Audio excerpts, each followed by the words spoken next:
Welcome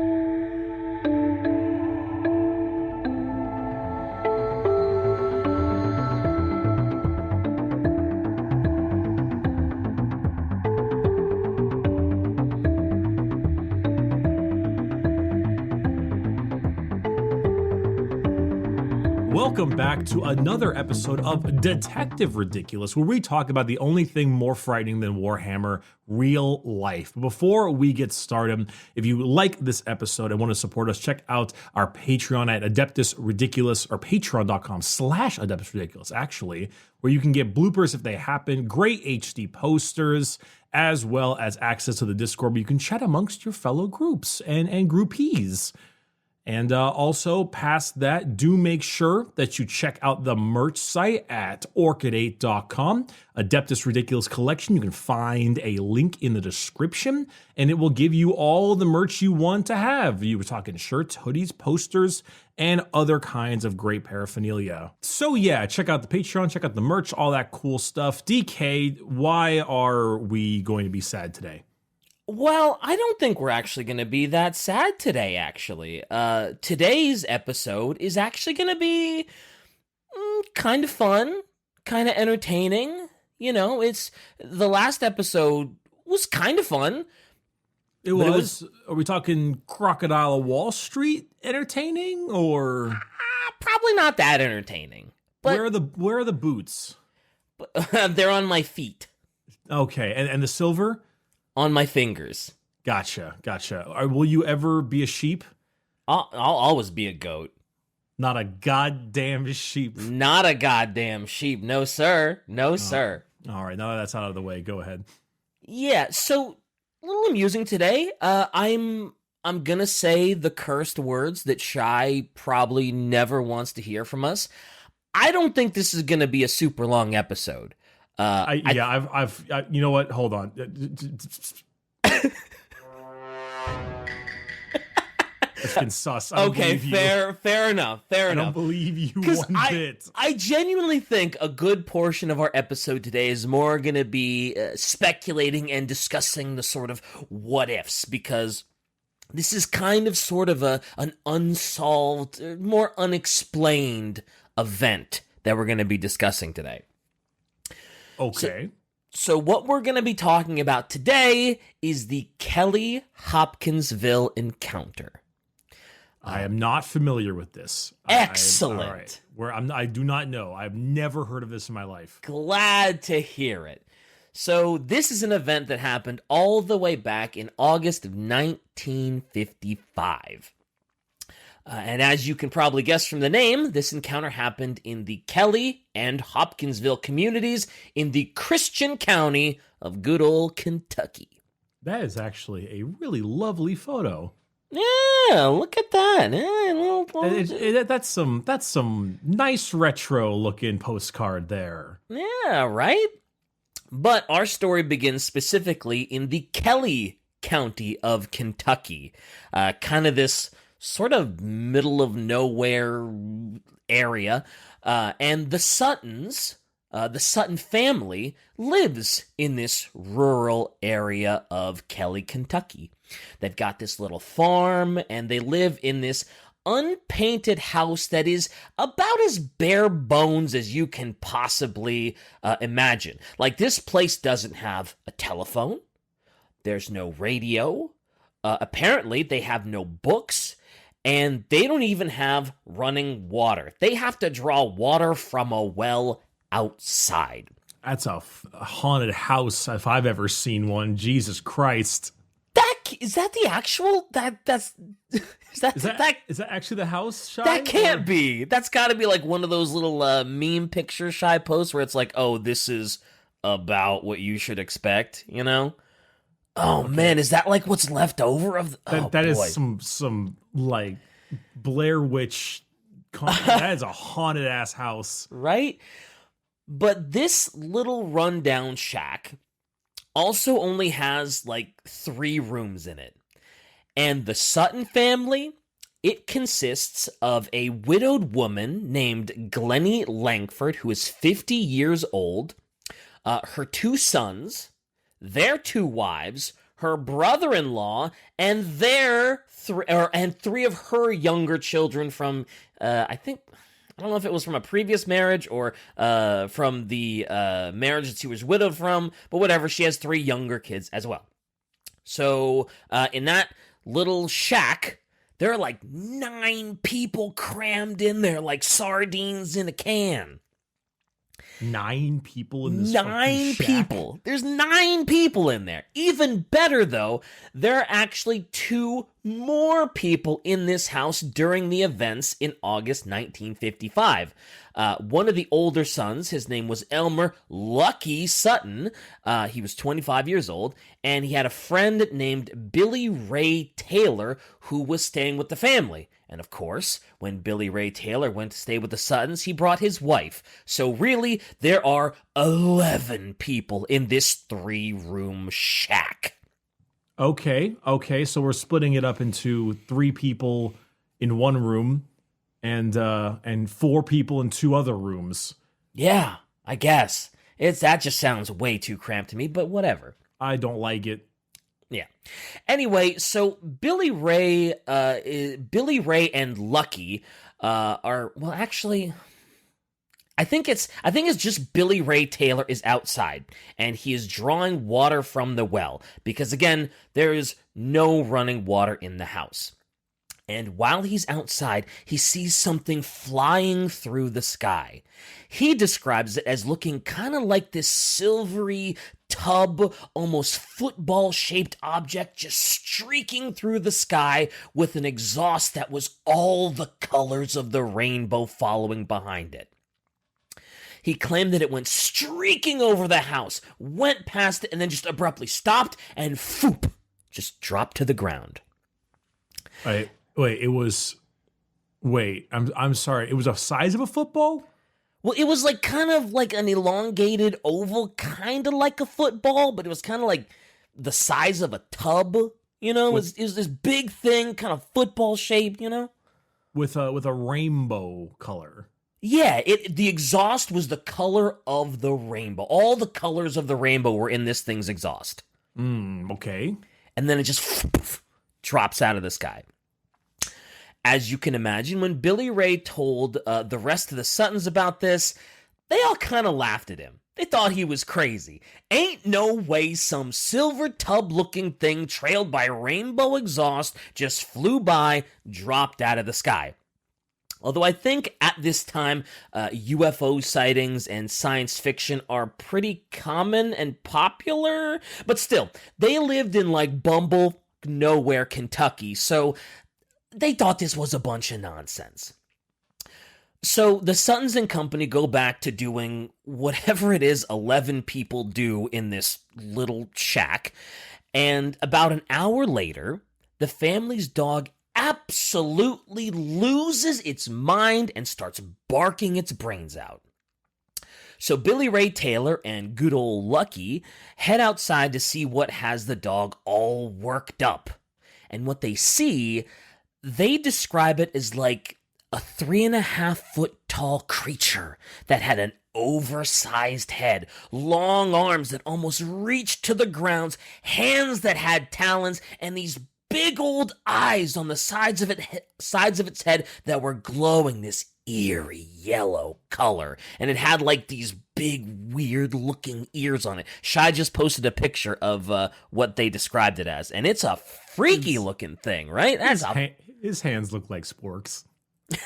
His hands do look like sporks, don't they? He's gonna get himself a nice meal. They also said that in the moonlight of the night, they could see that this creature's body looked like it was made of metallic silver. Like a spork. Yes, just like a spork.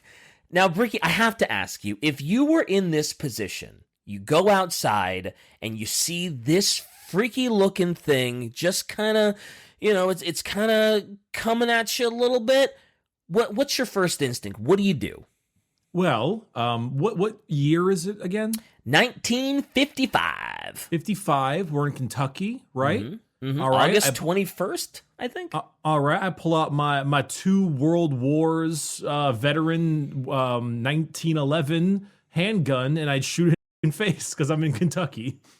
You know, you're not that far off from what Lucky and Billy Ray actually did. Did they shoot it? Though they were absolutely horrified and really scared of this thing, of this humanoid creature, and it had its hands raised in the air, it almost looked like it was signaling like it meant no harm. They grabbed a 20-gauge shotgun and a 22 rifle, and they opened fire on this freaky little thing. God bless America. God bless America. And so this silver creature apparently did a backflip after being hit by the bullets, seemingly completely unaffected by the bullets, and then just scurried off into the darkness of the night, into the forest beyond. Were any of the other 9 people in the house hearing all of this gun shoot?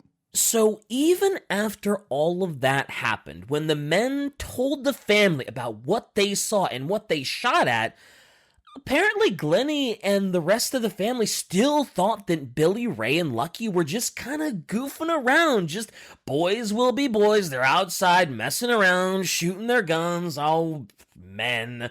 You know, that they weren't serious about opening fire on an alien, and they were just trying to, get everybody riled up.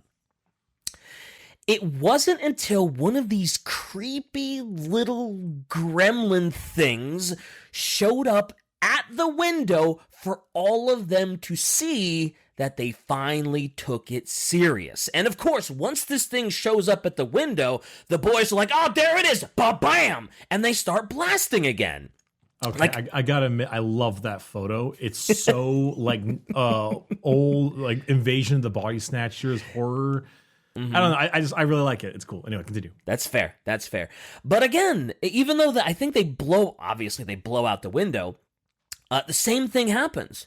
This thing is completely unaffected. It does a backflip and just back into the darkness. I think the family also reported that it sounded like when they hit this thing with gunfire, it sounded kind of like you were hitting a metal can or something like that, sort of ping sound, So, did the window survive? I don't think so. I don't think so. Damn it. It was either the window got blown out or they were just literally shooting through like the window screen, like there was a screen up and they were just kind of shooting through that. So now the whole Sutton family knows that this isn't just some cheeky little game that Billy Ray and Lucky are playing. There are some weird little silver creatures just chittering around outside. And after a while, on the other side of the house, one of these freaky little things shows up right outside the window again. And much like before, they shoot it, and again, nothing, just boom, ricochets right off.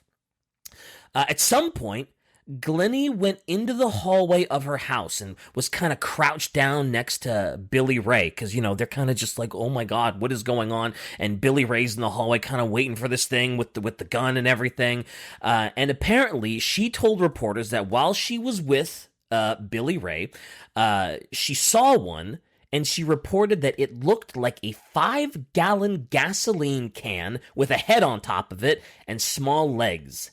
It was shimmering bright metal like on my refrigerator. This is okay. So that is Glennie's description of what these freaky little things look like. So at some point, Billy Ray decides he's going to try heading outside. I don't know if things had quieted down or maybe he wanted to try seeing if the little creeps had left. But when he did, and the Sutton family was behind him, they saw a silvery hand reach down like it was trying to, grab him by the hair. So the family pulls Billy Ray back, and Lucky shoots the creature because it's hanging off the overhang now, and then he shoots another creature that's like hiding in some nearby trees. Wait, a second creature? Yes, a second creature. There's 2? There's more, although this was the only time the Sutton family ever reported seeing more than one of the creatures, was when Lucky shot the overhang and then shot another one that was apparently in the trees. This is the only time they mentioned seeing more than one of them. So, needless to say, the Sutton family is terrified, and they're kind of just huddled inside waiting for something to happen, or just waiting for these little creatures to finally leave. They would hear like scratching on the walls, and they could hear like little feet pittering across the roof, just right across the roof. And so they would wait until about 11 p.m. when things finally got silent and quiet, and they were like, okay, we gotta make a mad dash for the cars. So they run outside, they get into their cars, and they just speed off like the devil into Hopkinsville, Kentucky, Kelly Hopkinsville encounter. And they wanted to get the police to come and help them figure out what the hell was going on. And when they told the police what had happened, and when the police heard this crazy story, of course they were concerned and they wanted to look into it. They didn't necessarily believe that there were aliens or anything like that, but the police... I thought you were being sarcastic at first. Like, of course they wanted to help. I'm like, bullshit, they probably looked at them like in trailer trash and were confused. Well, the thing is, the reason the police were concerned wasn't necessarily because they believed that there were aliens about. They were like, listen, this family has just reported to us that for several hours tonight, they were in a gunfight with something. If it's other people, or if it's some kind of crazy animal or something, like this needs our attention one way or another. Okay, that's more fair, yeah. Yeah. So, one source I listened to said that there were upwards of 16 police officers that would go with the Sutton family back to their house, 4 of which were actually like military police. I believe they were from the Army. They were also joined by a reporter, a photographer, and I guess there were just 2 civilians that happened to be hanging around, and they heard this crazy commotion. They were like, you know what? We're going to follow them, see what's up. This sounds interesting. There's nothing else to do in Kentucky this time of year. Sure. And apparently some of the officers had also mentioned that they had seen a couple of meteors or shooting stars streaking through the sky while they were en route to the farm. Which, pretty interesting considering the silver tub with rainbow exhaust that Billy Ray saw earlier. So, a big investigation starts, and naturally, the family wants nothing to do with that house until the police search it top to bottom, make sure there are no creepy aliens in there or creepy whatever these things are, and just please make sure it's safe. And the police, they don't find much. They don't find anything in the house. They don't really find that much outside. Obviously, there are signs of gunfire because the screens are blown out. I think Shai said there was literally a hole in the door. There are casings everywhere. Apparently in the woods, however, they think that they see some patches of grass that are almost shining a little bit more than other patches of grass. But the problem is, it's only from certain angles that it looks like it's maybe shining more. So, like, I don't know, it might just be our eyes playing tricks on us. Oh my god, that headline, Invasion of Tub Men. Yeah. The Tub Men. The Tub Men coming. It's just the idea of, like, they have shiny men afterwards, but the latest rumor in the flying saucer clouds concerns little men from distant planets traveling in a flying number 2 tub. Mm-hmm. What's the number 1 tub? Maybe it's just a style of tub. It might be a style of tub. Style of tub? Oh, man. The 50s. Yeah, oh, the what 50s. One of the officers was also certain he saw a green light deep in the woods, and they couldn't figure out where the source was coming from. There are a couple explanations for the shiny grass and the green lights deep in the woods, but we'll save that for a little later. But aside from that, there's no real evidence that there were any creatures there or still lurking about. Wasn't a whole lot else the police could do, so they kind of just left and figured they'd continue looking around tomorrow with the daylight. The Suttons seemed content that the creatures were gone, so everyone went back in the house, and I guess they tried to get some sleep. God knows I'd never get to sleep after that, but, whatever. It should also be noted that when the investigation started, at no point did the officers or officials or anybody make any real effort to protect or look out for any footprints at the scene. So if there were some really strange, unexplained, creepy-looking footprints in the ground, nobody would ever know it, and nobody would ever be able to identify them. So for how long have they been searching for these tub men? I'm not sure exactly how long the investigation was. When they got back to the house, it was probably like 11:30 at night. So I'd say they probably searched for like a couple of hours maybe, and were like, you know what? We haven't found anything promising. There are no leads. Look, we'll come back tomorrow in the morning, do another little search, and then, we'll see what we can find. All right. So the police leave, and the Suttons seem content enough. They're back in the house. But somewhere around 3 in the morning, Glennie spots the glowing eyes of the creature peeking through her bedside window with one of its freaky, taloned hands on the window. Spork. Spork hands. No Spork hands. Spork hands. Spork hands. Glennie calls out to the rest of the family that the creature was back, and Lucky bolts in and again shoots that little creep with his gun. Goddamn, absolute. I love this guy. I love these guys. They're packing. They know what's up. They're like, I gotta defend Mama from these critters, Actually, I think the movie Critters was actually loosely based off this event. This kind of, with their freaky ass faces, it kind of does give me a bit of a Critter vibe. Yeah. But again, no effect. The thing just jumps back and just goes and hides in the woods. The U.S. government has officially tested body-proof metal armor, and they're going to use it against the CIA. Is going to use it against some hicks in the outskirts of Kentucky. Of course. And this would continue until about 4 in the morning, so like for another hour or so. And then it seemed like the silver, whatever these things are, finally decided to stop tormenting the Sutton family. The police would come back later that morning, do another investigation in the daylight, but they found nothing. Apparently, they even climbed up on the roof to look for, see if anything was scuffed, anything was out of place, maybe there were some footprints in the dust, or just any sign that these little nasties had been there. Because remember, they vividly remember hearing the creature just across the roof. There's no footprints, nothing's out of place. All they could find evidence of was the obvious gunfire from the Suttons.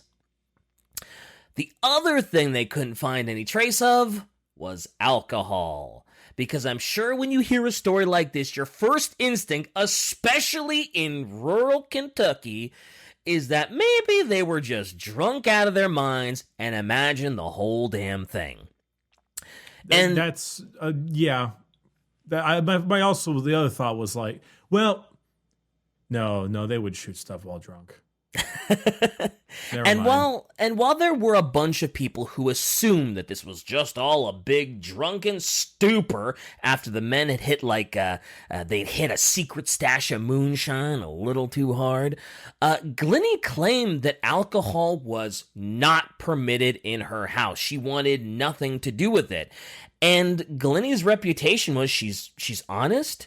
I believe she was a God-fearing, good Christian, and just very upright. So she had no reason to lie about hiding or indulging in alcohol every once in a while. So apparently there was no alcohol. Also, from all of the reports, the police never suspected any of them of being drunk. They showed visible signs of being really scared, but the officers they talked to, it seemed like nobody questioned their sobriety. And if you've been hitting moonshine, you can tell. Like, you can tell if someone's been hitting the sauce. Oh, yeah. Especially moonshine. Mm-hmm. So, it doesn't seem like they were actually drunk. The other interesting thing is that with all the witnesses that were in the Sutton house, all of their stories matched up pretty much perfectly. They were all telling basically the same version of the night's events, with maybe some minor differences on what they thought the creature looked like, or how the nose was shaped, or something like that. I think there were maybe 3 of the witnesses that had actually left early that morning. I think it was the older sons, and some of the older men had actually left to go hunting all day. So it's not like all of them collaborated early that morning, like, yo, we've got this great idea for a hoax, and we're gonna fool everybody, because most of them weren't even there all day. So all of them truly believed what they saw. So the chances that this thing was like a big scam, big hoax, probably pretty slim. Or at least not in a this was not their intention. Yeah. They were not intending to deceive. They genuinely, like, they could obviously be mistaken, but they're genuinely freaked out. Oh, yes. They all believed what happened that night. Well, I believe that. Yep. But, like with any story about aliens or the bizarre or the unknown, everything got out of control once the general public and reporters got wind of the story. So in this time period, the 1950s, science fiction, pretty popular. Bunch of movies based on aliens, flying saucers, UFOs, and invaders from space. It wasn't uncommon for movies or pop culture to call them little men or little green men. And despite the fact that all of the Suttons had reported that what they had seen were like small silver goblin-looking things, local reporters were still like, oh yeah, this is a case of little green men. Little green men have invaded a Kentucky farm. Little green men this, little green men that. Despite the fact that they are, in fact, quite silver. Yes, despite that. The mistake was then picked up by national newspapers, like legit. The New York Times reported on this. Radio programs were reporting on this. Oh my God. All of this actually helped to popularize the term little green men for space aliens. Which is why we've got the little green Martian dudes now? It is one of the big reasons why aliens are little green men now, because of how widespread this thing actually got, despite the fact that they're more little silver goblin looking things. So the entire reason we get like a Lamau aliens is all because the news in Kentucky f***ed up and added a goddamn green? Pretty much. I mean, like I said, there had already been like movies and science fiction stuff that had said like little green men, but it wasn't as popularized. This is like one of those events that helped really like signal boost the term little green men.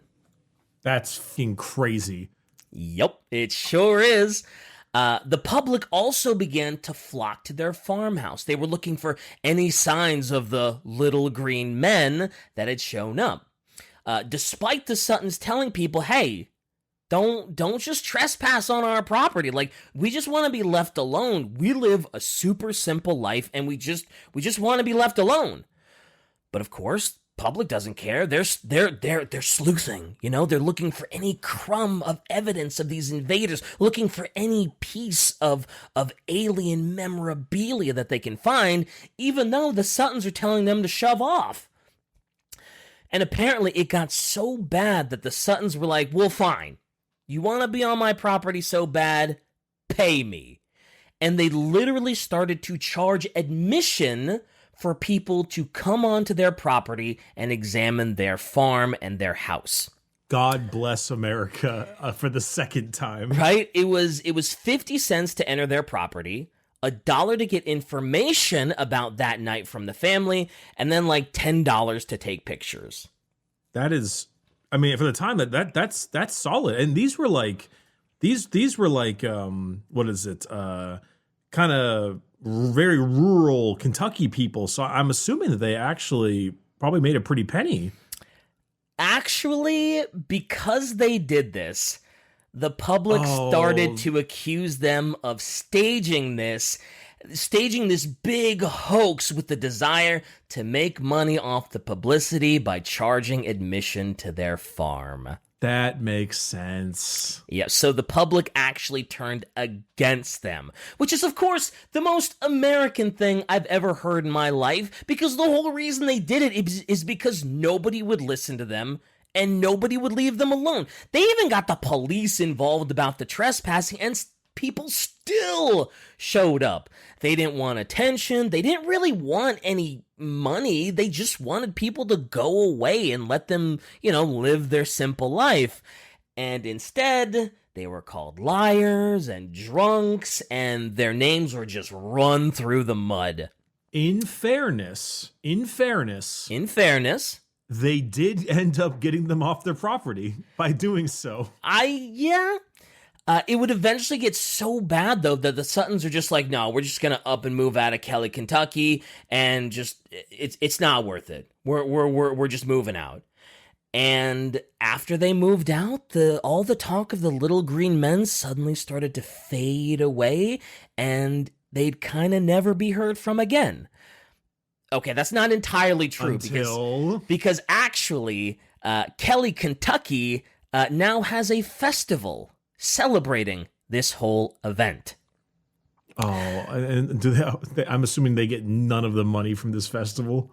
Well, okay, so apparently in 2010, Kelly, Kentucky needed to come up with some new ways to bring money into the community, because Kelly is this, again, it's kind of this small nowheresville place of like maybe 300 people. From what I've read, they came up with two ideas to help bring in more revenue to the community. They could either invest in trains or aliens, and they chose... God bless America. They chose aliens, because I assume aliens was the easier choice, an alien festival, because, investing in trains is expensive. You gotta retrofit everything, you gotta build new stations, you gotta get new trains and all that stuff. So, you know what, let's try a festival. If the festival bombs, I guess we can still try trains. And of course, instead of sticking with the actual reports by the Suttons, Kelly started their own Little Green Men Days Festival. Is it still going on today? Yes, but it hasn't gone on the last couple years because of COVID. Oh. But it does still happen. It doesn't seem like it's really that big of a deal. There's some like photo ops, and there's like festival food, and like they have live music, but it doesn't really seem like that big of a deal. But the whole thing just strikes me as so ironic, because like the Suttons basically got run out of town for charging admission because people wouldn't stay off their property. And then in 2010, Kelly makes a festival to literally profit off of their experience that they ran them out of town for. This just sounds like American capitalism. Yeah, at its finest. This is America. According to one source, though, in 2017, they kind of hit the jackpot because I guess the festival happened during a solar eclipse, so it made it even more spoopy. And an estimated 21,000 people flooded into Kelly, a town that's normally populated by 300 people. So it's also worth noting that because of how much of this poor reporting, all the over-exaggerating, and kind of just the straight-up lies that were spun about this event after it happened, it's kind of hard to really key in on specific details about this event if you're, like, trying to research it. There are so many additions that were spun to make it seem like a more interesting story, to maybe make paper sell more, stuff like that.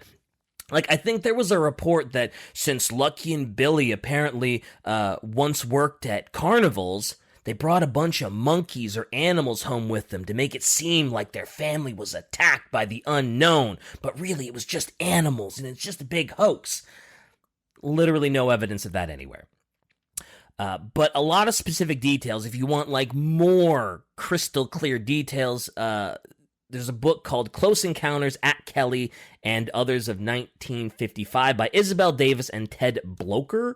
And they actually conducted, a proper investigation. They interviewed the family. Believe it or not, they did proper research. Can you believe it? Proper research? Shook. Absolutely shook. Absolutely shook. So, now that we know the basic story of the Kelly Hopkinsville encounter, what actually happened?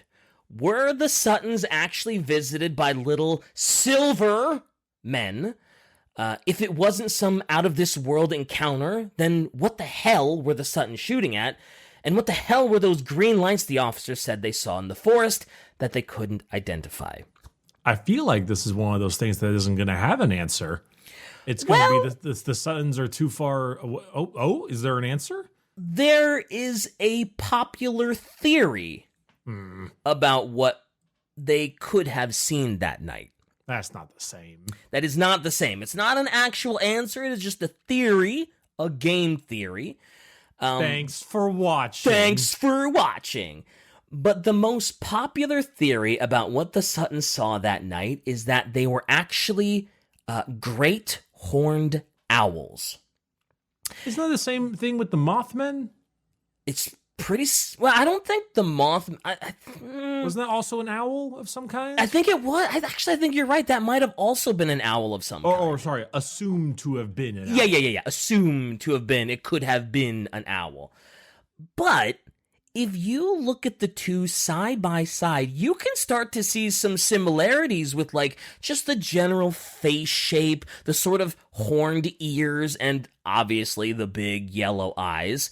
And if it was true that there was a secret stash of hooch that was maybe overindulged in, it's really easy to see how you might think that this great horned owl was actually some sort of gremlin that was flittering through the trees from space and beyond. Yeah, but that owl has wings, not sporks. That is true. It has wings, not sporks. There's not a spork on that owl. Not a spork in sight. Apparently, it's also very common for this type of owl to get very aggressive when defending its territory. So that could also explain why it kept hurling itself towards the house in an unrelenting fashion. Though I must admit, is their aim that bad that they couldn't hit a fucking owl? Oh, that's another thing, right? So as the naysayers would tell the story of this night, right? The dog starts barking, losing its mind because perhaps it sees the owls. Maybe it even disturbs the owl's nest, which would really piss off a pair of great horned owls. Lucky and Billy Ray come out and see, what the dog doing. God damn it. I'm sorry, couldn't help it. And so they see this owl off in the distance with eyes glowing yellow off the moonlight. And owls can have sort of a whitish silver color to them. So I could see them maybe mistaking it for metallic. So this pissed off owl starts coming at them because it's defending its nest and its territory.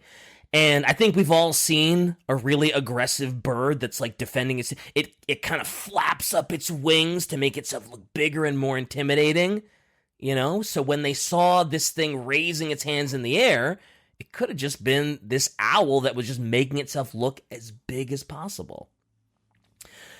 And I'm back to the gunshots. Because I guess the theory just suggests that maybe the men missed all of their shots, even though they recounted specifically hearing that loud ping sound like they had hit a metal bucket or something. So, ooh, boy, that is a creepy, scary picture of that owl. I don't like that. I'm assuming did they not have like a trash can on site that they maybe accidentally hit when firing at the owl? I mean, I guess it's possible, but like when I imagine it, I imagine them kind of just shooting at these things and then the bullets going off into like the wood area. Because I imagine there actually probably isn't a ton of metal around. So I think it depends on what's around their shack. Yeah, maybe. But in the defense of the Suttons, I do kind of want to go back to something we mentioned in the Beast of Gévaudan episode. If you remember, there was that thought that, these silly country bumpkins just don't know a wolf when they see one. They think this is some monster. It's just a wolf. When in reality... Country bumpkins. Yeah. Okay, you have such a way with words. Thanks. But in reality, those people living on the outskirts of the forest their entire life would know better than anybody what a wolf would look like if they saw one. They tend these farms their whole life. They know better than anyone if it was a wolf. And I'm thinking we can probably say the same thing for the Sutton family. Like, they had lived on this little farm basically their whole lives. I mean, the kids, obviously, because, that's where they were born. And, like, on the farm, they have animals that they tended to. They know the layout of the land. And you're telling me this family that's been there their entire life doesn't know what an owl looks like, and they're confusing an owl with an extraterrestrial? Now in a side advocate, I will say that the Sutton family may not be the greatest source of information in terms of knowledge, as they are 11 people to 3 beds. True. Or 3 rooms. There's a little bit of a your life's not going great if you're 11 to 3.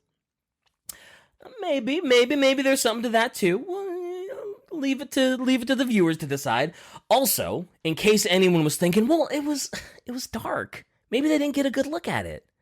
Whatever this thing was actually walked into the lights of the porch. So they apparently got a good look at this thing in the light, and they were convinced it was something they had never seen before.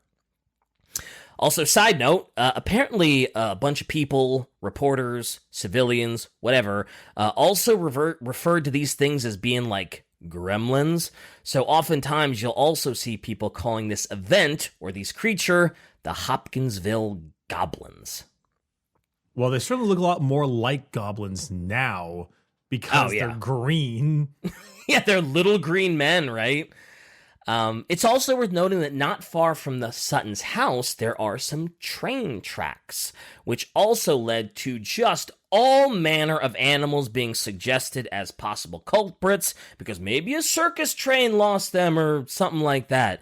I even heard someone theorize that maybe there were just some bored railroad workers that were just like, you know what? That crate's got some chimpanzees in it. Let's just let him loose and see what kind of fun we can make. That was actually one of my thoughts, was the way you mentioned its long arms and hanging. I kind of thought about a monkey. Mm-hmm. There have been people that suggested that, like I said. Some people thought it was a hoax perpetuated by Billy Ray Taylor and Lucky because they had worked in carnivals. So, It did scamper off. It did fly away. I think when they shot the one in the tree, they did see it kind of flittering through the trees, kind of like it was maybe floating or flying like an owl, maybe even. Well, monkeys jump through trees. That is true. They can swing through those trees with the greatest of ease. That being said, I've never seen a monkey create a bathtub plane, so we are.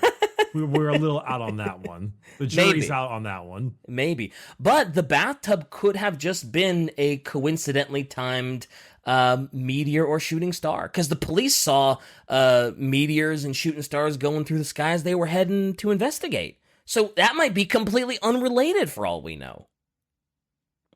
I'm assuming that this is where it ends. Because, there's these theories and stuff, but for the most part, the little silver men that have become little green men remains a mystery. It pretty much does, but I wanted to talk about the green lights and the sort of illuminated patch of grass that they couldn't identify earlier. Illuminated patch of grass? Yeah, well, like I said, they saw what they thought was like, oh man, this spot right here where you said you shot the thing looks a little brighter than all of the grass around it.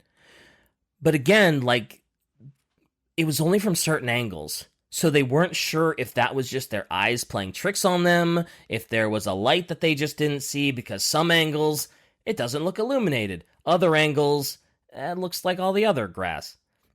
But there were some green lights out in the trees as they were investigating that they couldn't figure out what it was. They're just these weird green lights. And apparently the explanation for that is something known as foxfire. It's this bioluminescent fungus that grows on decaying wood. And apparently the way it looks and the way it was reported by police completely fits with foxfire almost perfectly. Like, I never heard of foxfire before, but when you look at pictures of this stuff, it does look like some creepy green alien bullshit. If you didn't know any better. It's the Last of Us sequel. It's coming to get us. Oh no, clickers! Oh no. Clickers! Some people also speculated that maybe what they had seen was a distant switch light from the nearby train tracks. Though I tend to think anyone living in this area would know what a railroad switch light would look like and wouldn't be so easily confused by it. But foxfire definitely looks like some big-time alien BS if you didn't know any better. That does look like some shit you'd see on the Pandora or some crap. Yeah, definitely. And all official reports by the government and by Project Blue Book, which is apparently the code name for an Air Force study of all unidentified flying objects that I never knew existed, all of them just list this event as being a hoax. Open and shut case with nothing else to add. I'm not sure Project Blue Book ever investigated. The military police that showed up to investigate were from the Army, and they weren't from the Air Force. Though, I have to imagine that once they read the reports, they were like, well, there's literally no evidence. Like, what are we supposed to look at? There's nothing here. Like, there's no sign of the ship. There's no sign of the aliens. What do you want us to do? I can't help you. This is a hoax as far as we can tell. Open and shut case. But by the way, we're also going to make an entire festival to make money off of it. Oh, of course, of course. And Briggy, you're not really a Pokemon fan, right? Not really, no. That's okay. I know there've got to be a bunch of our listeners who are. The aliens in this story would actually inspire the design for a Pokemon named Sableye, which I think is just I just think that's a neat little tidbit because I'm a big Pokemon dork.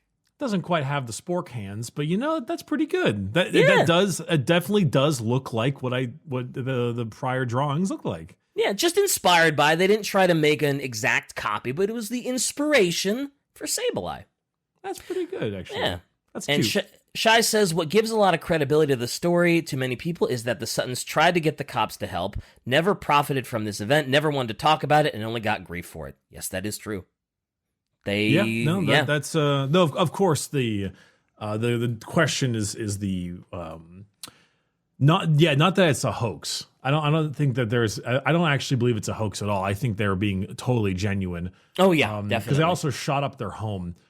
Yeah, they did. They shot up their home, and yep. And honestly, that alone is a pretty good, reason for genuine acts. But obviously, they're not. I don't personally think they saw funky alien things, but I do believe they think they saw funky alien things. That's kind of my take on it too. Is that like they believe what they saw.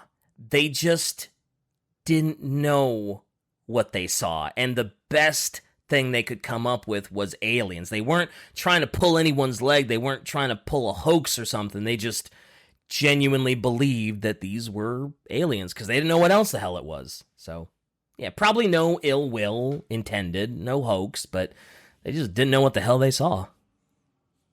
Yeah, no, it's 100%. I believe that I believe that you're being genuine, but I don't think it's a little green goblin man.